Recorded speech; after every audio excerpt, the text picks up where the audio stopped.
And now, you're tuned in to RBLR, the home of Tampa Bay's RBLR Sports.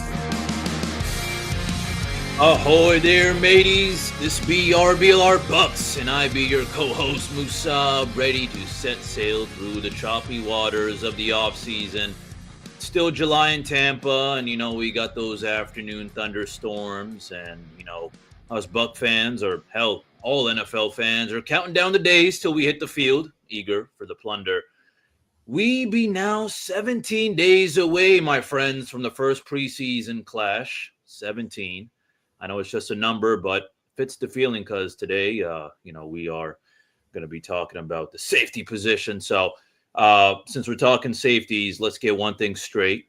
Clear as a sea on a calm day.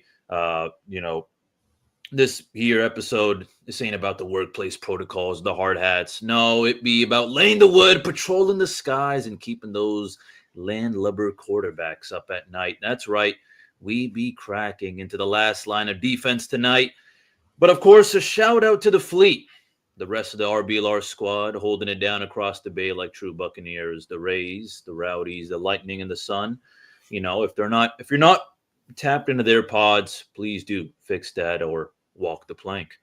But, folks, as I should say, speak your mind, mateys. All right, we want your takes too, you scurvy dogs, the hot ones, the cold ones, you know what, Musab, I've been thinking about this since training camp in 2022, but I've just been so shy. But you know what, today I finally grew a pair, and I'm going to let you know how I feel. But no, on the real though, hit the mentions, hit the comments.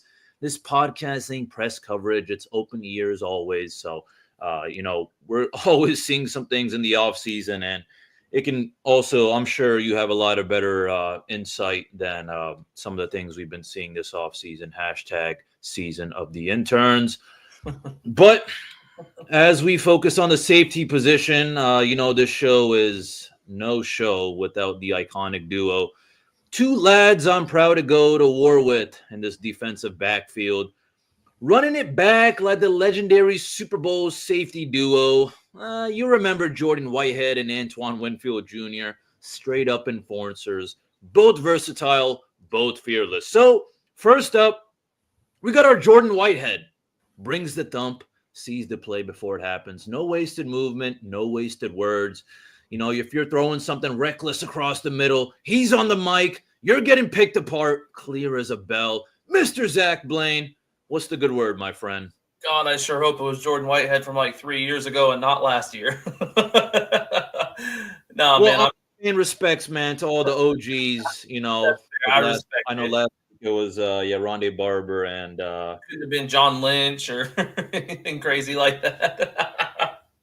But I wanted to be the same team duo too. So that's fair. That's fair. No, I'm doing good, man. Just ready for us to get some of that rain. Tennessee's been dry here lately, so we're waiting on it. Okay, man. Well, hopefully a storm's brewing soon. Not a rough one, though. But time off work, man. Oh, all right. Well, yeah, man. Hopefully you get some time off work, hopefully you get some time off of work in 17 days for our preseason game. Yeah. I don't know how hyped you are, but I mean, personally, I do give a crap about our rookies and backups just because I'm all about depth. But we got another valuable, I don't want to say depth piece. He's a starter, in our eyes, in the final puzzle piece of this iconic trio. He is the Antoine Winfield. He is young, sharp, has a nose for the football and the storylines, and he could throw up a peace sign mid-segment. Trust me, he would if he could. Fortunately, he's not that mean enough. But, hey, Mr. Carter Brantley, what's the good word, my friend? How goes it? Oh, it's going, man. I don't know if I'd call myself young at this point. I mean, 26 isn't old, but I'm definitely getting older every day. I feel older. Last week, Carter. Appreciate you, brother. Sorry. No, but I'm definitely excited to talk some foosball with y'all or football, whatever you want to call it. Channeling my inner Kathy Bates, I think the actress's name was, on The Waterboy. From The Office. Or no, The Waterboy. You're not playing the foos. I mean, she was in The Office too. She was in The Office too, yeah. But that great movie, great movie. Shout out The Waterboy. But yeah, we're going to be talking some safeties. I don't know if The Waterboy was a safety, but he kind of moved around the field quite a bit. Yeah, linebacker is probably more appropriate, but he was part of that positionless wave. That some of these safeties are kind of positionless. We'll get into some of that as well because the snap alignment of these guys is really fascinating. None of them were exclusively just lined up, in the backfield. A lot of them were moving around all over the place. Some of them weren't even lining up as pass rushers on the D line. It was kind of weird. So we'll get into all that, but a little bit of Bucs news this week. They've been bringing in some veteran offensive tackles since the Tristan Wirfs injury came in. One of them was Mr. Fant, not Noah, but Georges. Is that his first name? I think it's just George, isn't it? It's just George? Okay, no George, S. Why did I include that S? But yeah, him and then Mr. Hubbard, I believe, was the other guy, right? Yeah. So two veterans, just bringing some guys in, just see if they can avoid the heck that is coming. Good luck, Charlie, and all that stuff. Whatever puns you want to come up with. Yeah. So that's a little bit of news for the Bucs because training camp started this week. Also, Deion Sanders is in the building, watching his son Shiloh practice. That's kind of cool. So there's a little bit of Bucs news. Hopefully, some more stuff will come out as the training camp season progresses, and like Musab said, as they get closer to preseason. But we are talking safeties today. We're going to break out our rankings. And for those of you just joining us, thank you for joining us. Feel free to hit that like and subscribe button. We'd really appreciate it. Lets us know that we're doing well. You can also give us a follow at socials at RBLR Sports or at RBLR Bucs. We'd really appreciate it. But for those of you that just joined us or are just joining us for your first episode, you've missed our previous player rankings. We go through, we have a fancy algorithm that takes all three of our rankings and then kind of hodgepodges them together and then spits out a total kind of consensus ranking. We'll go through each one, go through each name, and Zach, sorry. You guys can go back and watch them on the YouTube channel. That's right. Yeah, you can go back and watch them on the YouTube channel. Good shout out, Zach. So you can catch up because, this is kind of evergreen content, if you will. There's not necessarily a date that this expires. Go back and watch that as well. We've got a lot of positions covered, like Zach said. But we'll get right into it. So, the safety position was another tough one. Last week we did cornerbacks and this week's was safeties. It's just kind of harder, with these secondary players because there's a lot out of their control. Safeties move all over the place. They do so many different things. You could almost consider them sort of the tight end of the defense, kind of, if you want to make a really difficult metaphor. They just do a lot of really different things on the football field. So a lot of them bring a lot of different value. But we'll get right into it. We'll get into the first few names, which all of us had one of. So they are all unique to our separate lists. So we'll start with CJ Gardner-Johnson. He was ranked 10th by someone. Brandon Jones and Jeremy Chin were also ranked 10th. Then Julian Love came up 9th on someone's list. Justin Reed from Kansas City came up 8th on someone's. And Javon Holland was 7th on someone's list. So Zach, I'll throw it to you first. Out of those names, were there any that stood out, any that you wanted to kind of give some props to? Because the end of the lists are always sort of maybe you want to take a flyer on a guy. Maybe you kind of just want to shout out someone that you feel like is undersung. What were your thoughts on these first few names? Yeah, I mean, I'm the one that had CJ Gardner-Johnson 10th. Okay. I think that he is one of the more underrated safeties in the league based on the fact that he's jumped around a lot. He's kind of been traded a bunch, or I think he signed with the Eagles last year, if I'm not mistaken. Mm-hmm. And now he's with, I believe, the Texans. I think that he gets kind of overlooked because he's got that track record of being on multiple teams, almost kind of like Baker was when we first signed him. Everyone's like, oh, he's been on 4 teams in the last 2 years. If you count getting traded to one and then being released and signed, it's kind of a weird situation. But he ranked, his coverage grade last year was an 85.7. And that ranked 6th out of 96 qualifying safeties. So I think he also played his highest snap count, 1,170. That kind of was a big part of that Philadelphia defense, and in my opinion, a big reason why they won a Super Bowl. Absolutely. So I think that he deserved a little bit of a little bit of love there. Sure. And then I was also the one that put Julian Love up there. Speaking of love. Yeah, exactly. He took a huge step forward. He had an 82.2 overall grade in last year, which was a career high. I worry that it may have just been a fluke. Not necessarily a fluke. He's been solid, but he's not been great up until this season. But he also had an 89.5 run defense grade, which was the second among all safeties. Yeah. So I just think he does a little bit of everything. And another one of those, no one knows about Seattle's defense now. Like, since the Legion of no one pays attention to Seattle. Yeah. So I think that with Pete Carroll in the building, people are going to know who Julian Love is a lot more now. Yeah, I mean, it's really interesting because Seattle let Pete Carroll walk, and then they hired the Ravens defensive coordinator. And Pete Carroll. Yeah, Pete Carroll's on the Raiders. Jesus. You're good. But I knew what you meant though, because it's weird because since he left the building, they haven't really gotten a lot of attention. But you saw Kyle Hamilton play this, and we'll get to Kyle Hamilton. Don't worry. Oh yeah, he'll be there for sure. He'll be there. But Kyle Hamilton played a similar role to I think that Julian Love did in Baltimore.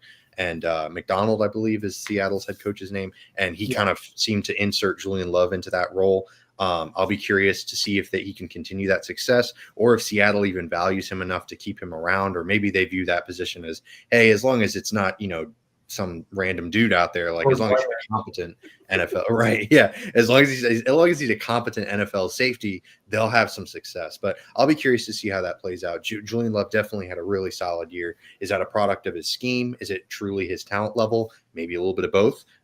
Certainly a middle ground there, and definitely had a good enough season to make the top 10. He's a very, very good mention. But Mr. Treek, how about you, man? What names pop for you on this first group?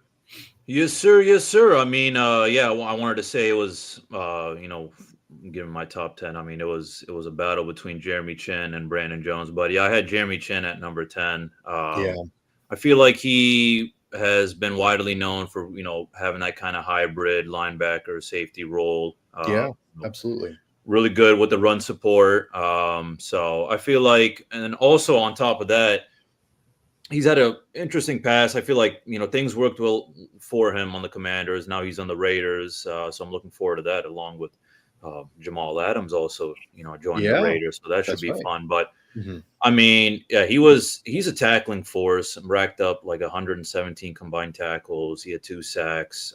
So, I mean, he's up there. I mean, he's not elite, but, kind of like, hits like a linebacker, but he's got that speed of a safety. Sure. So definitely just like a really important role player. And then, I mean, I want to give flowers to Brandon Jones as well. Massive hidden gem, clamped up the tight coverage, high tackle volume, pressure threat from safety. I mean, he only allowed 33 catches, 3 interceptions. So dog. Brandon Jones was one of my guys. I was the one that ranked him 10th. And yeah, like you said, he was really good this past year. Kind of similar to Julian Love. I do wonder, he's playing with Patrick Surtain, one of the best cornerbacks in football. Broncos had a really good defense overall. Does he, it's always so difficult to separate the production from the situation. And Brandon Jones is definitely one of those guys that I had a tough time. That was the exact reason he didn't make my top 10. I had him at 10 at first before I put CJ up there. But Brandon Jones was a stud this year. He was outstanding. But he was not good at all with the Dolphins. Right. Yeah, exactly. Injury prone, not a great safety. So I think if he has another year like he had this year or last year, this year, then he's going to be, I think he's justified top 10, if not top 7, top 8 next year.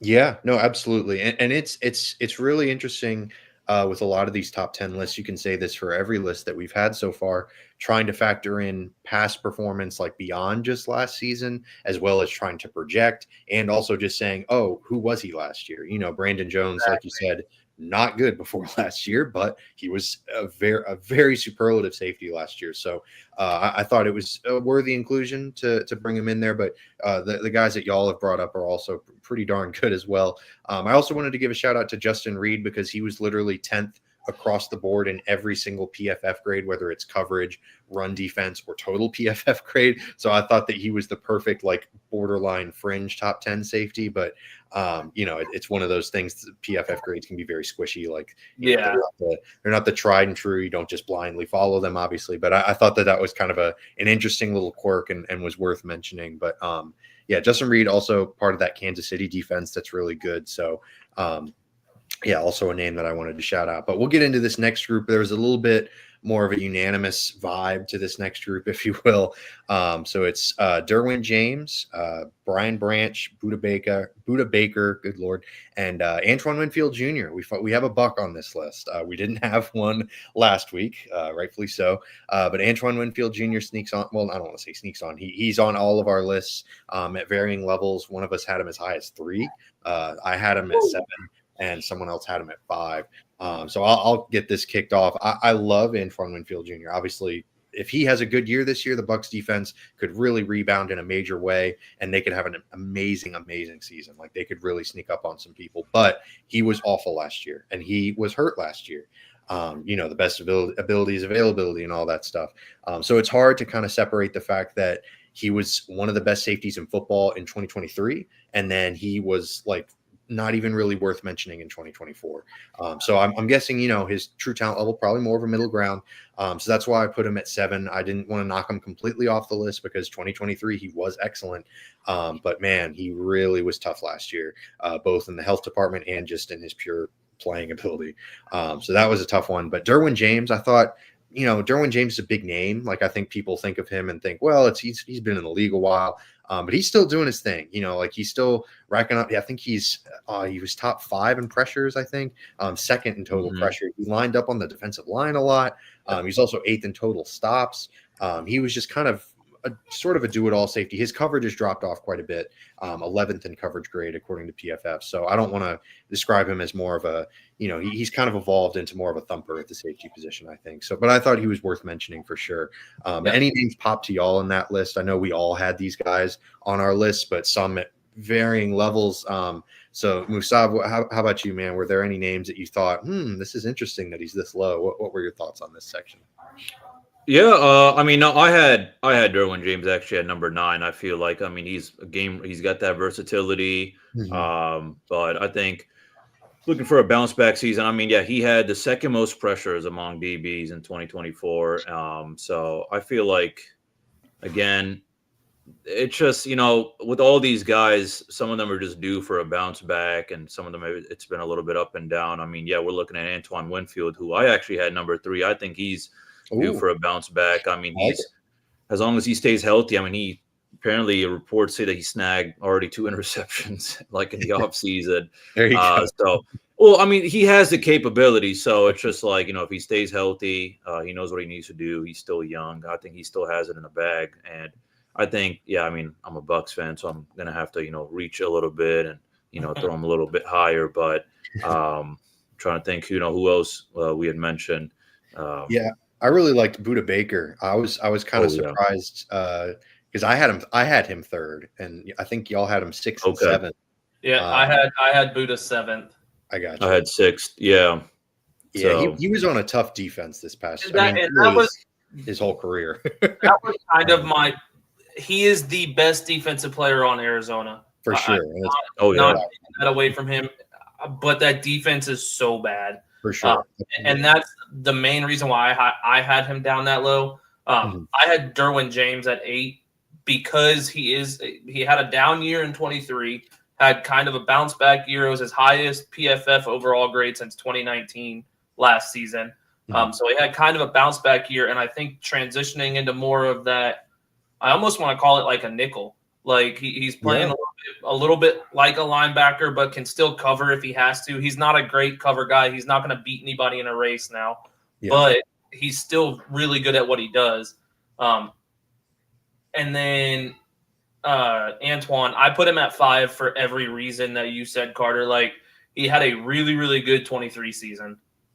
One of the best seasons in 23. I think, in my opinion, he was the best safety in 23. Yeah, I'm with you. But then last year, I don't think if we were to count just last year, I wouldn't even put him in my top 10. I wouldn't put my top 15 if I'm being honest. Like he had a really bad year last year. Yeah. So I had him at 5. Like I figured middle of the road in the top 10 because based off those years combined. Average it out. Exactly, and that's exactly how I did it. But I think Musa 3 might be a little bit of a. Hey, we're looking into this year as well, man. You know, some of these might be a little bit bolder and all that too. Like Javon Holland, I had at number 7. I think he's due for a bounce back year, just like Brandon Jones had a crappy year at the Dolphins. Javon Holland, a crappy year with the Dolphins, headed out to New York Giants, which is a depressing franchise. I mean, he's going to have to step up to the plate. And I watched tape. I mean, he has a capability as well. Javon Holland does have the capability. I love Javon Holland. Like, and it's going to sound dumb, but in Madden, he's one of my favorite safeties. But he probably is due for a big year this year because he was really bad his first year, really good his second year, really bad his third year, really good or pretty good last year. Yeah. Oh no, so that means he's on track for a really bad year this year. Oh. maybe there's a bit of regression. You know, maybe there's he breaks that curse. I hope he breaks the curse, but if you can go look at it, he had his first and third year were really good. Mm-hmm. His second and fourth year were really bad. So right. Or one of those ways around. His first and third were bad. Second and fourth were good. It's all about finding, I think, the right system for him is the case with Javon Holland. And I don't know that New York is a good place for any player. We'll see. Yeah. So that I wanted to give one last name a little bit of a shout out as well, because he was a bit divisive. I had him at 9, but y'all both had him at 4, which looking back, I could probably bump him up a few spots, to be quite honest. But Brian Branch from the Lions. Yeah, 5th in total PFF grade. Really, really good. Sort of similar to Derwin James. He was tied for 4th in total pressures and 2nd in stops. He was really good this past year. And yeah, I don't know. It's a tough one. I probably should have ranked him maybe a bit higher, but yeah, I thought that was an interesting name for sure. Well, and then also 1st in run defense. Yeah, he's an outstanding run defense. He was everywhere, and that's not a bad Lions defense. So for him to rank that high and be on a good defense, which I mean, I'm sure that having the people around him that he does helps that a little bit. But I think he's going to be a top 3 safety next season, in my opinion. He might be number 1 if he keeps on this trajectory.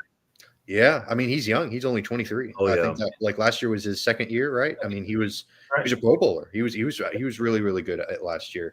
I think I do think I need to reevaluate my thoughts on him and give him a little bit more credit. But something that our fans might need to reevaluate their thoughts on is their wardrobe. And it's because we have some really fire gear at our shop.rblrsports.com. Anything Tampa Bay sports related, we've really got you covered. Whether it's the Bucs, the Lightning, the Rowdies, the Sun, all the teams that Musab mentioned that we have shows for. And Musab keeps rocking it under his Bucs jersey. I wore this last week, so I wanted to rep the jersey, but I had to show a little bit of love to the shop. For sure. No, absolutely. Got to show the love. Imagine where I'd be if I didn't use the promo cannons, man. That's right. That's right. The promo code CANNONS. He used it for 10% off his order. So can you. You can be just like Musab Tariq. I think we could all be a little bit more like Musab Tariq in our lives. So why not start with that? But anyways, we'll get into the second half or the last portion of our episode, which is kind of the most fun because this is our top 4 remaining safeties for the rest of the episode. We've got Xavier McKinney, Jesse Bates, Kirby Joseph, and number 1, Kyle Hamilton. He was almost unanimous number 1. One person had him at number 2, and they had Kirby Joseph at number 1, which I had Kirby Joseph at number 2. So in my opinion, that's a bit more understandable. But I think Kirby Joseph is where we got to start because one of us had him at number 6. And that's interesting. I would love to hear whoever that was. I don't know where he is. We're all looking for him. We don't know who it was. listen, brother. Kirby Joseph was so bad his first 2 years. Absolutely. So bad. I could not fathom ranking him as high as 1 or 2 with only 1 good season of production. That was my biggest issue. I believe his rookie year, he allowed a 62% completion percentage. Second year was 55, and then last year he was really good last year. I'm not taking anything away from him. He was one of the best safeties last season. Yeah. So absolutely. I don't want it to sound like I'm completely hating on the guy, but those first 2 seasons were not good at all. Yeah. I he's think kind of the reverse Antoine Winfield Jr. Exactly. Yeah. So yeah, his rookie year he allowed an 84.8 passer rating. Second year he had a 70.5. Last year was a 39.1. Yeah, it was like top 5 or something crazy. Phenomenal last year. Yeah. So I couldn't put him that high, seeing the guys that I put above him, outside of Brian Branch being young, but Brian Branch was solid both his first 2 years. The other guys all have a track record that I put above him. And when you only have one good season, I could not put him in good faith for what I expect to happen, because I don't know what could happen. Is he going to revert back to rookie and second year style, or is he going to play really good football again? Sure. It's kind of to be seen. So that's my issue with him being so high. When I saw first and second, my mind I was blown away, to be honest with you. You were reeling. All right. Well, you've heard the 6th place guy, and Musab, I'm guessing you were the guy who had him first. So you got. Here comes Mr. Number 1. I mean, he also had Antoine Winfield 3. So yeah. The issue is that I'm a little bit more of an optimist, and Zach is more of a realist. I'm not even gonna say he's a pessimist; he's a realist. But yeah, again, this is another bold take. I mean, I just feel like, he had a rough start to his career, but the season he just had, 9 interceptions, 12 passes defended. I mean, PFF grade was like 91 all across. He is the highest paid safety. Okay. Well, I think like 4-year, $86 million. That's insane. It's just, he's still young, and I just feel like it's just hard for me to think that he's not going to just ball out again. I mean, I feel like, maybe picking number 1 was a little bit, I guess ballsy. I mean, I have to I got to give my flowers to Kyle Hamilton. I feel like Kirby Joseph just squeaked by. Kyle Hamilton just kind of for the vibes and kind of just my own little kind of boldness. I wanted to be a little bit different because, I mean, it's just, I just wanted to be a little bit different, but sure. Yeah, I get you. But I mean, realistically, if you're only looking at last year, I understand how you could put him first if you look at safeties that way. 9 interceptions as a safety is insane. Oh yeah. So if you're just looking at last year, it all depends on kind of what you like in a safety, because if we're taking away everything else and we're to just look at last year, there's a legitimate argument that he was the best safety in the league.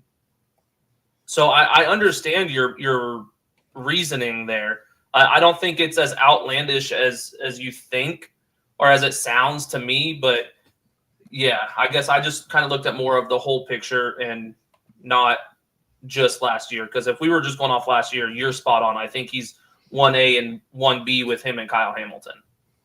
Yeah, I mean, it's an interesting discussion. I don't know. We're just gonna have to see. We're gonna have to see how he plays, and he could go out and, like Musab said, ball out, and next year he might be number 1. He might be number 1 for all of us.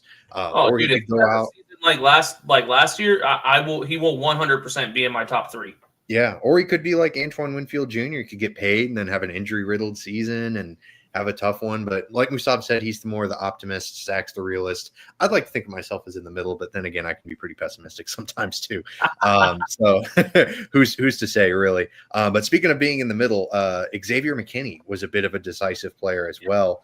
I believe Musab had him 8.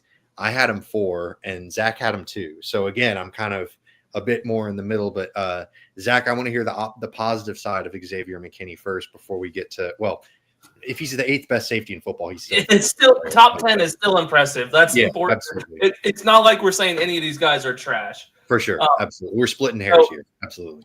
We got to think he was with Green Bay for a while, signed with he was with New York, signed with Green Bay, finished second in PFF coverage grade with a 90.2. He tied for the most, or he also had 8 interceptions, which was tied for second among safeties. 56.4 passer rating, which is not great, but it was the 3rd best in the league. Yeah. So I guess it kind of is great at safety. Yeah, I was going to say that. That sounds great to look me. at it like that, like 56 or 56.4 pass rating. I guess I was thinking completion percentage. Oh yeah, no, that's So 56.4 passer rating is like he just played all around really, really well for his first time in a new system. And the biggest issue in Green Bay was interceptions on that defense. They weren't generating any turnovers. And then last year they signed McKinney, and McKinney comes in and gives him exactly what they signed him to do. So I was shocked to see him at 8, but I also understand, again, going back to like he played on the Giants, so he doesn't look great on the Giants. No one looks great on the Giants. Yeah, and it's tough because the interception total is awesome and it's really fun and it's super exciting. But those things can kind of come and go from year to year. They're not super consistent, but he did a lot of the things that are a little bit more consistent. Nothing with secondary players is super consistent, but he did a lot of the things that are a bit more sticky from year to year.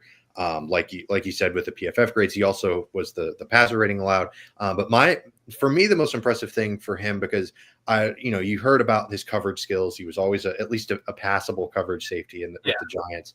But he had the 4th lowest missed tackle rate, which I thought was a really impressive thing for a guy his size and his stature, because a lot of people were hyping him up as this coverage safety, but he's also getting his nose in there. He's doing the dirty work.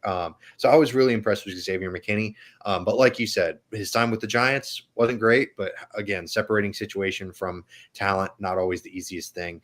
Exactly. So I felt like 4th was a pretty solid place for him, but I can also understand ranking him 2nd. But Musab, you had him 8th, and I can also 8th, man. Who in God's mind would put him at 8? And you know what? Thinking about it now, I want to apologize to Xavier McKinney. I wasn't familiar with you had him on your top 10. But I mean, I think it was his career with the Giants did, I guess, perhaps play a factor into this. I mean, top 10. I mean, this is a competitive room. I have to say, I mean, minus a couple of the guys up top, it's mad competitive. And he had an absolutely elite season. 8 interceptions. The only thing that for me was just, he was rarely beaten in man, but a little bit less. It doesn't create kind of a splash like those turnover plays, like maybe Budda Baker or Brian Branch or Derwin James. And I mean, he does, do more than just your traditional coverage role, but that's kind of where I, had him kind of down low, was just because he excels mainly to me as a coverage safety, a little less versatile in other defensive roles, but I mean, he has a capability as well. So it's very interchangeable with all these guys in the lower rankings. Yeah. I will agree with you on that. I felt like I know we haven't got to our number 1 guy at this point. I think everyone kind of knows who it is, but I think that safety in general was the hardest one for me to get 10 guys in, because I was like, there was 15, maybe more guys that I was like, I could see him being 10. I could see him being 9. I struggled making this list just because of how good some of these players are or could be. Like it was a rough one. Yeah.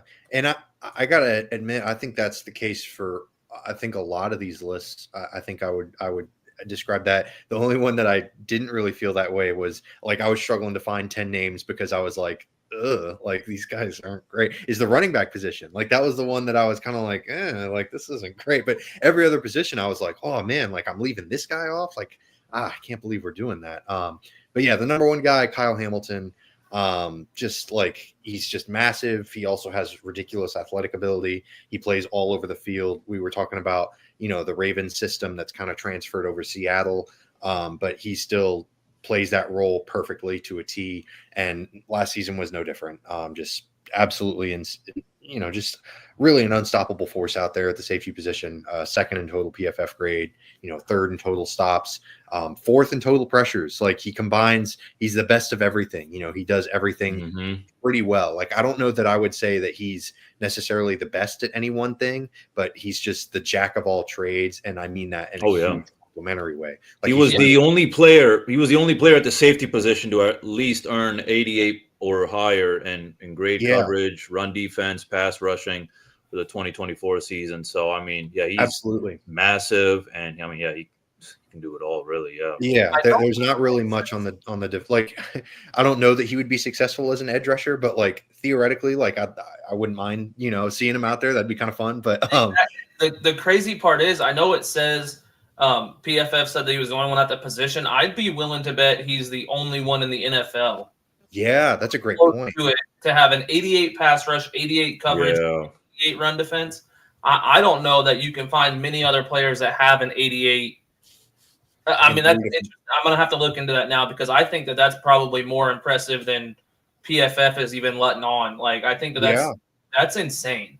Yeah, I mean, that's sort of, I guess the equivalence would be like the running back position, maybe like if you have a good blocking grade, a good receiving grade, and a good running grade, maybe.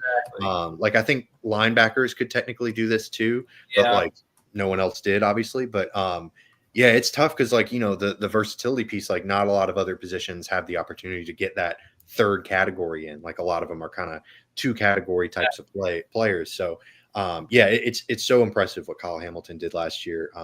And there's no sign of him slowing down or stopping. Like he's just gonna keep chugging away. And to think that, like, I feel like on draft night he fell to the Ravens. Like the Ravens had him at like 12th or something. It wasn't a top 10 pick, I don't think. Or I'm looking right now. Yeah, I don't remember, but I do remember like people being like, he kind of fell a little bit. I wonder what happened there. And then the Ravens were like, yeah, we just got the best player available. And it's like, oh yeah, you should always do that. And because then you could get.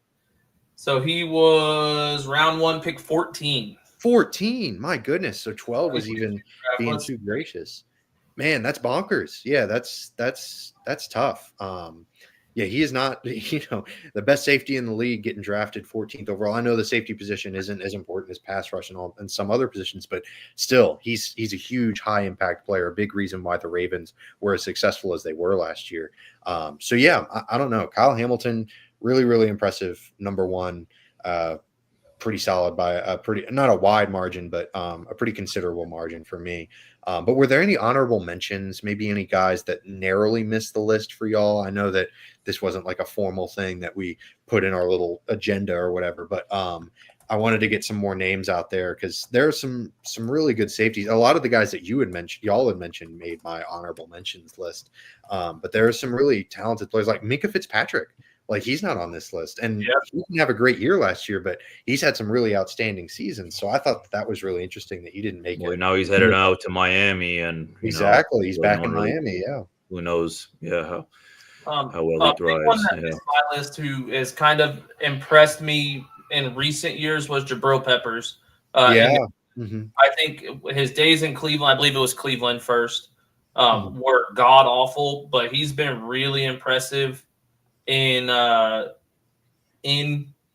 New England. So I think that given another year, he might make top 10. I believe he might be dealing with some off the field issues now. So allegedly.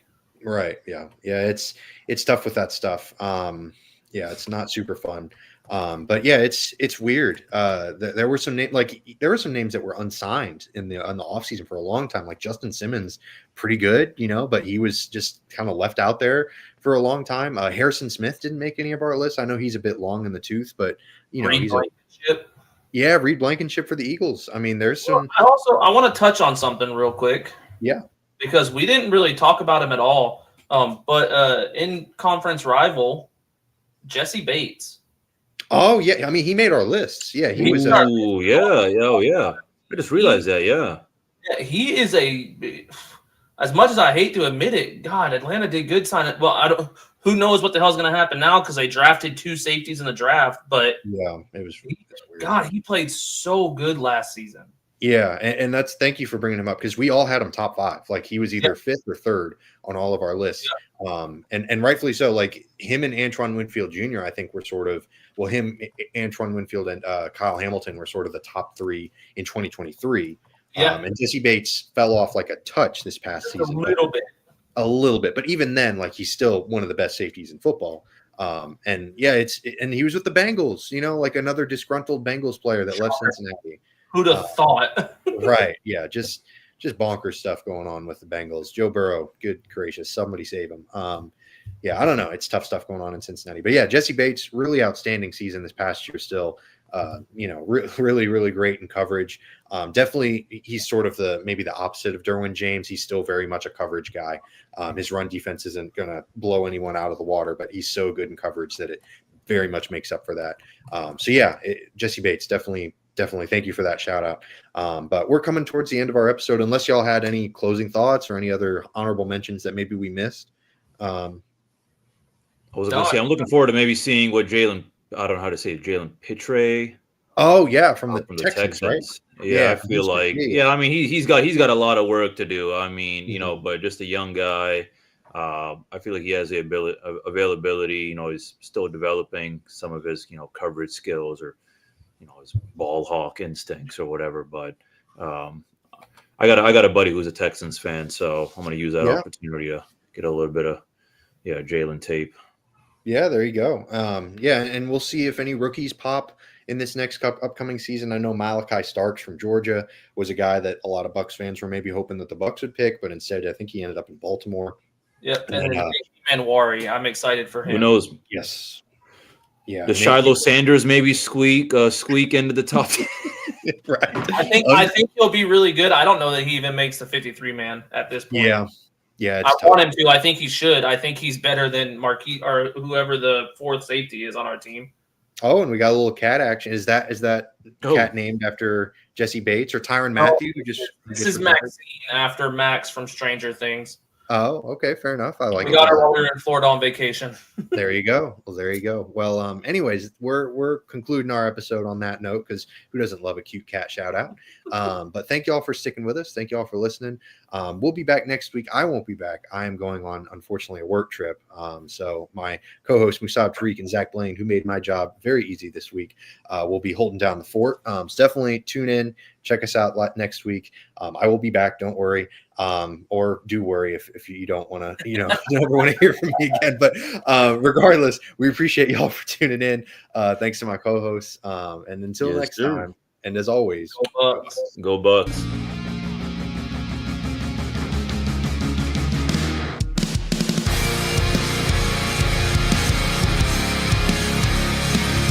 Thank you for tuning into this presentation by RBLR Sports. On your way out of the stadium, please remember to like and subscribe.